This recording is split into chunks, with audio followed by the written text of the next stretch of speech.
Well, hi, happy Wednesday afternoon.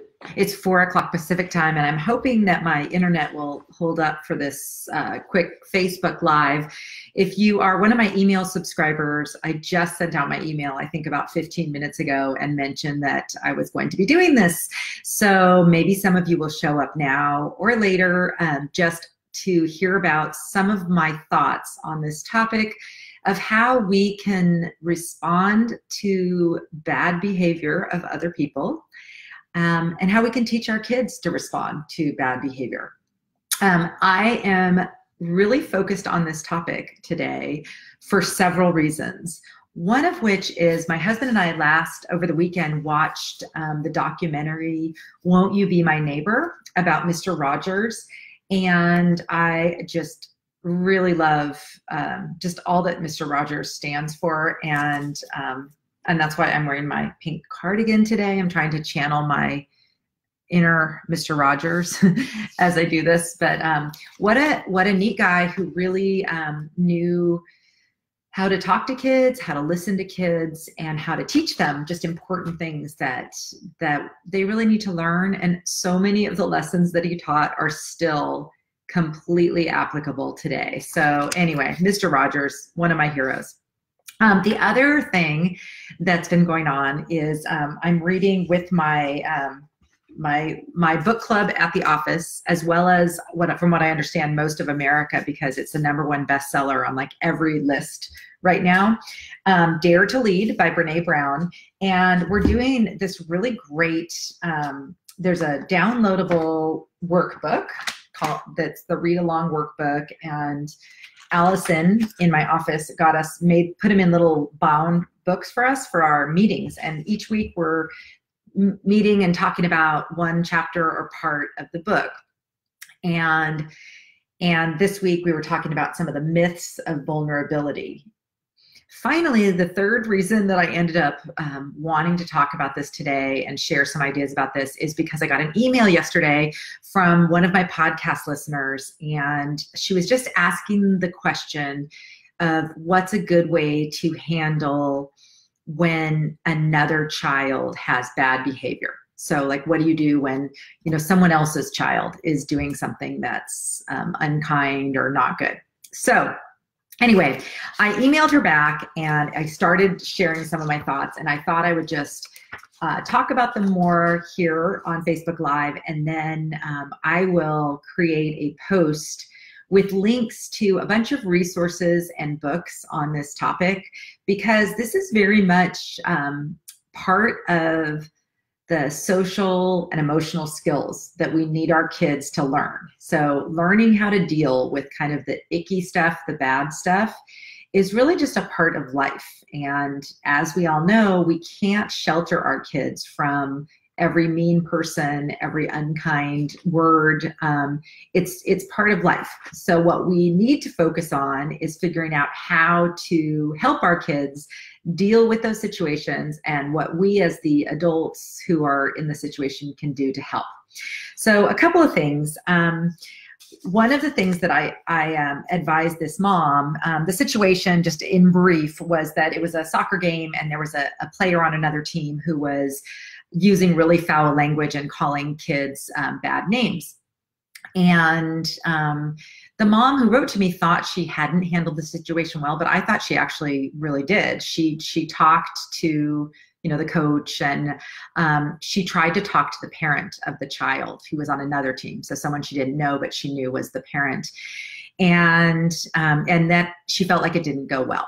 So a couple things that I suggested. One was, from my many years of working with kids and parents, one thing that I've learned pretty much in every case is that usually the parent of a child who is demonstrating some kind of bad behavior, most often that parent is not going to respond well to your suggestion or your comments about their child. So when you try to talk to a parent about their child's behavior, And unless that parent is a really good friend of yours or someone who you really have a good relationship with and, have kind of built up this trust and honesty, in that case, you can be really candid with each other.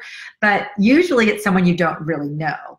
And parents of kids who are having behavior problems often are very defensive for many reasons. But one of the reasons might be that they're tired of hearing from people about their child. Another reason can just be that they really don't really know what to do about it. So instead of just responding apologetically or letting you know what they're going to do, they try to blame other people or just give excuses for why their child was behaving in a way that wasn't good.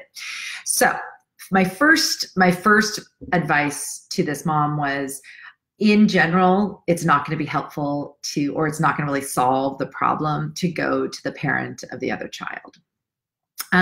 Really, what we as parents or coaches or people who are, working with kids do have control over is how we frame these situations and how we talk to our kids about them so that they learn how to better deal with these situations in the future and they feel empowered to respond in a positive way, even to a negative situation.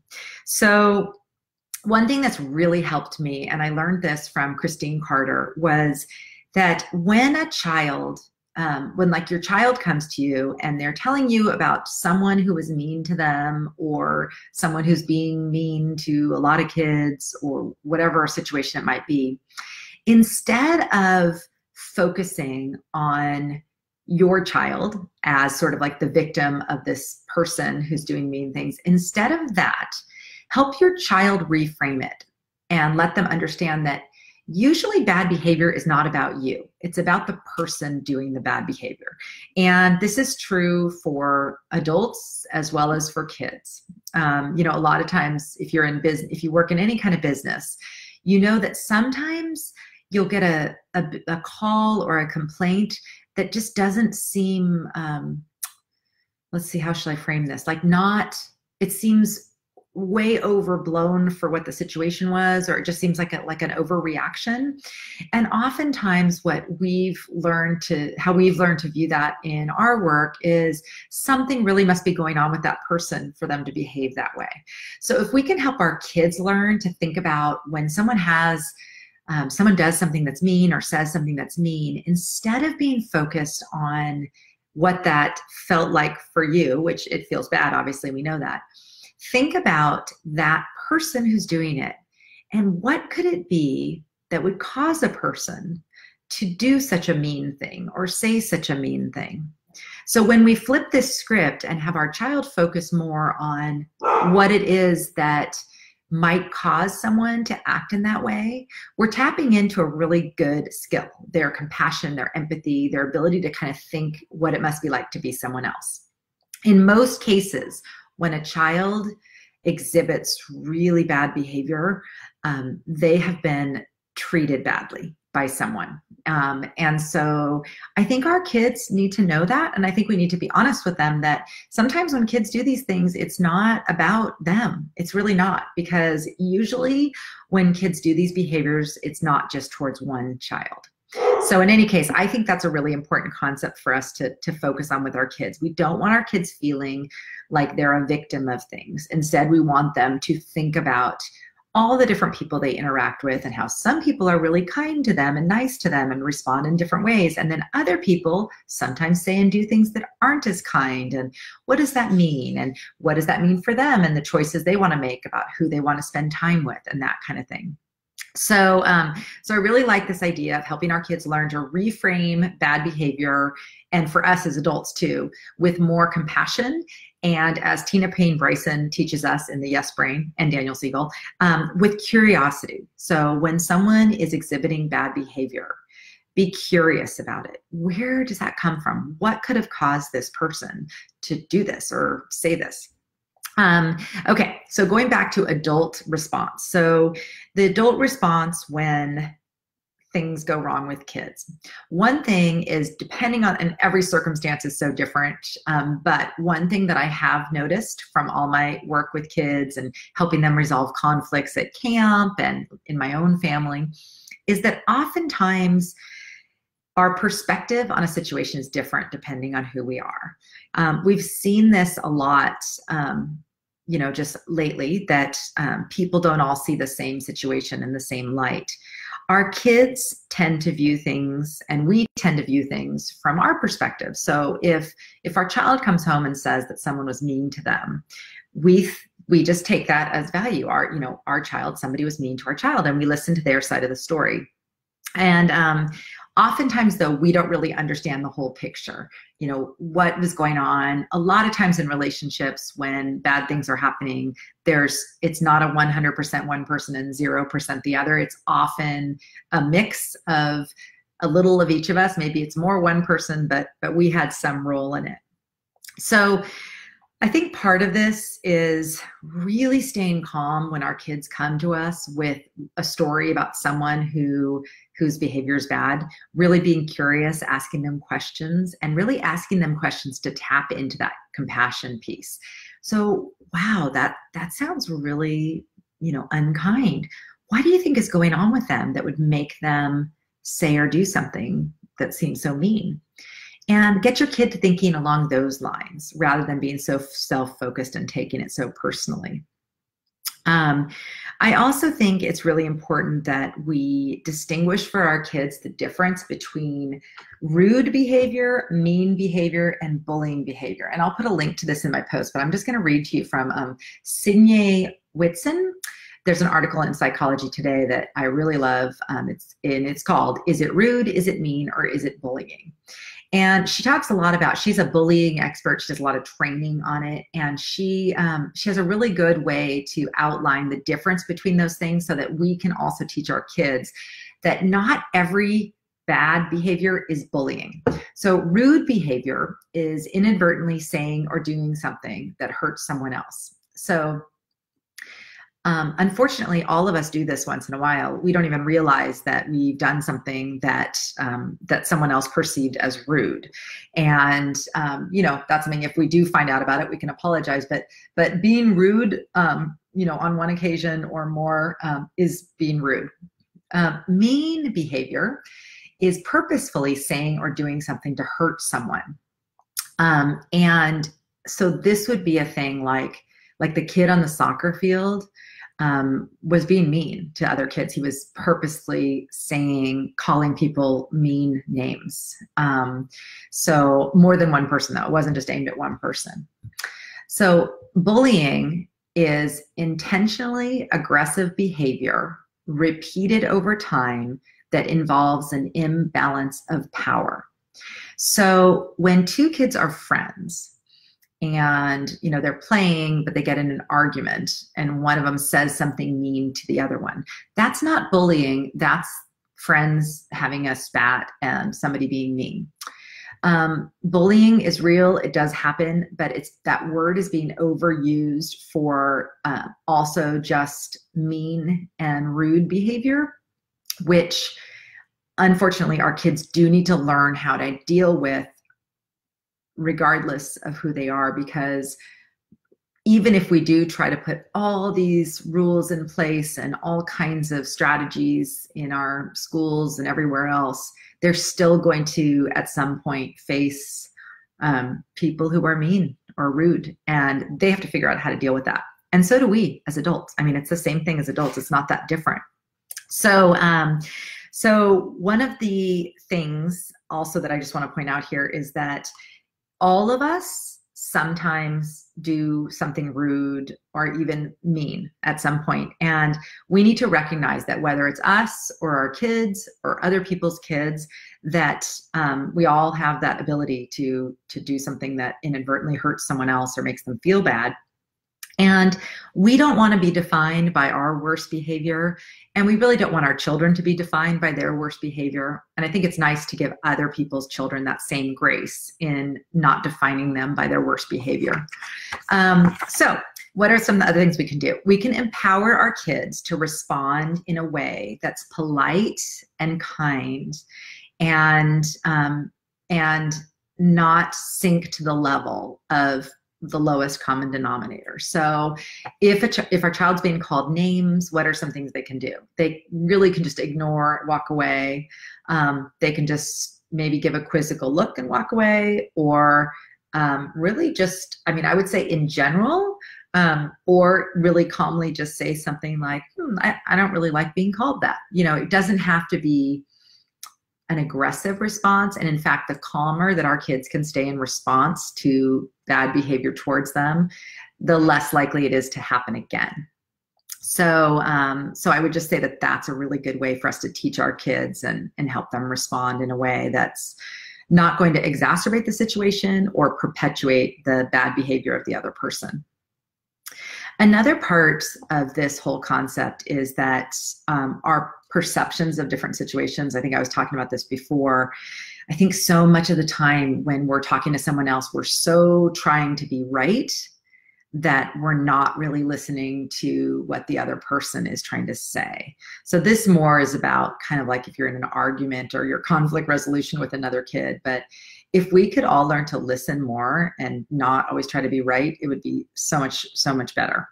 Okay, so getting back really quick to Fred Rogers. So he was called Fat Freddy as a kid, and he was an unusual guy. And if you know, when you watch Mr. Rogers' Neighborhood, his behavior is so childlike, sweet, calm, that he was actually subject to a lot of teasing as an adult, in that people often in comedy shows pretended to be him and mocked his behavior with his cardigan and everything. And he had a really good response to it. You know, he basically was like, well, you know, as long as it's not really mean-spirited, you know, that's okay. If it, you know, he's going to be fine with it. So I was inspired by that. He didn't strike back and say, oh, that's so, you know, mean of you to make fun of me. Instead, he just rolled with it and didn't focus on those negative things. Okay, so related to this topic, and I don't know if it's tangential or if it's just in my brain that it's related, but I think we need to make sure that we are understanding and we're teaching our kids to understand that we can't please everyone or be friends with everyone. Because sometimes I think adults are expecting that every child at school is going to be your child's friend, and every event your child should be invited to. And that's kind of, I mean, unless that's like a school policy or something, that's really not how life is. So when we think about ourselves as adults, you know, we have our closer friends, we have acquaintances, we have lots of people. And we don't feel, I mean, I don't feel bad when, you know, somebody I know has a party that I'm not invited to when they're an acquaintance of mine, but not a really close friend. So I guess part of it is just all of us recognizing that we're not going to be friends with everyone, and we need our kids to learn that too. And that's a whole process, is finding your people, the right people. And so I think that's an important thing too. So like, especially if your kid comes home saying that maybe a friend that they're really wanting to be friends with, maybe that person is not responding in a way or being kind of a good friend back. I don't think that's a case where you go complain to the teacher. I think that's a case where you help your child discern how to find other people to play with and do things with that might be better friends for them, a better fit, so to speak. So my final thing that I want to cover, let me just make sure I got everything that I covered in the email back to the mom. Yeah, never approaching the parent, the word bullying. Oh yeah, debriefing with the kids. Okay. Yeah, I did also suggest some things, some tools as a leader. If you're in kind of a formal situation, like a sports situation, you can lay some boundaries and ground rules and just tell either the ref or the coach of the other team that your team, if this happens again, that there's rude name calling going on during a game, from the other team that your team will let the coach know once, and then after that you're just going to stop playing with them unless they pull the players who are perpetrating the bad names out of the game. So you as an adult can set boundaries like that. That's not going in and like shielding your child. That's just showing them that you can set boundaries and you can say, hey, we're not going to take this. We're not going to, you know, stand for this kind of thing. Okay, so my final thing that I think is important concept for kids and for us as adults is realizing that, and I think this falls under like who don't like you. So the title of this was How to Deal with Bad Behavior and People Who Don't Like You.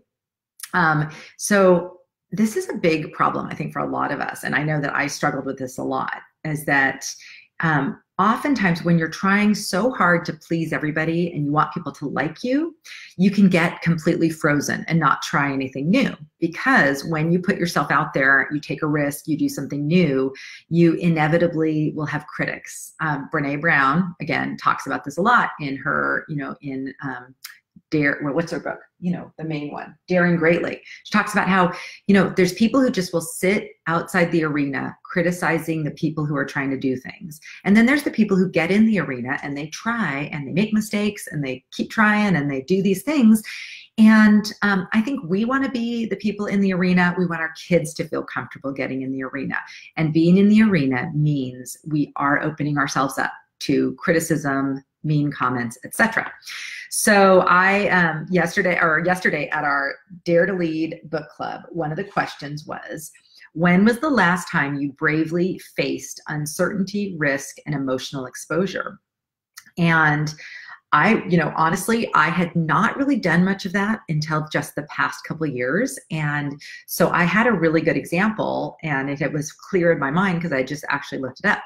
So one of the things that I do some speaking. I really love being with people in person. And so I do speaking often at camp conferences and then sometimes at schools with parents. And for most speaking events, there's an evaluation and people write, you know, kind of, they give you a rating and they write their comments. And so anyway, I was looking up some stuff because I was redoing my speaking page on my website, and I was looking for testimonials from some talks that I gave at the American Camp Association conference earlier this year. And I pulled back up my comments, and there were some really, really nice ones. And then for both, I gave 2 talks there, and for both of my talks, there were 2 really negative comments. I don't know if they were from the same people who went to both talks, but anyway, they're anonymous. But I, you know, I think the old me would have fixated on those 2 negative comments and said, oh, I shouldn't speak anymore. I'm not good enough at it, because it wasn't like a perfect score. But the new me, the new revised version that will face more risk, can look at it, can step back and say, okay, well, there were 25 positive comments and the overall rating was good. And so I didn't get 100%. There were people who didn't like me, but I felt like I did something well. I can get better. I can grow from it. And that's a great way to live.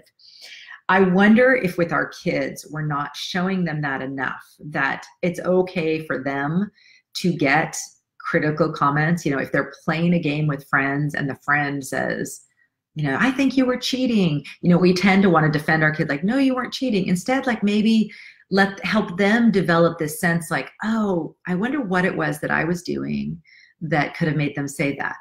Or alternatively, if like this person is always accusing them of cheating and isn't fun to play with, then find some other people to play with, you know? So anyway, these were just my my thoughts today on, and kind of, like I said, compiled from all these different things that have been happening this week.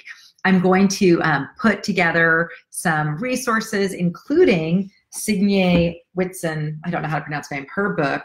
And she has this exercise in here that helps kids. It's like a little worksheet to help kids figure out the difference between rudeness, meanness, and bullying. And I think it's really good. There were some good examples, and I like this distinguishing for kids. I don't think we should call everything bullying, because I think it downgrades what bullying really is. And then it's sort of like crying wolf, because we do need to address true bullying behavior, but we don't want to be calling everything that. So anyway, thanks for listening. If you're listening later and you have any resources, ideas on this topic that you want to add, or any questions or comments, please feel free to put them in here. Honestly, the email from one of my podcast listeners yesterday completely spurred on my thoughts on this, and responding to her email and thinking through all this was really helpful to me to kind of frame how I could present this, how when I'm working with kids, I can teach them how to respond better.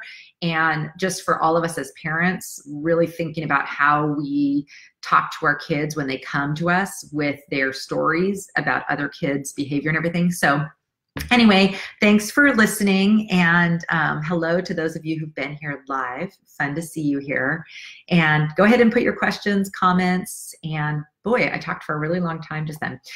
For those of you who are not familiar with my work, I would love for you to visit my website at sunshine-parenting.com and subscribe to get my emails, where I put links to all of my podcast episodes and blog posts. So thank you for listening. Have a great rest of your day. Bye-bye.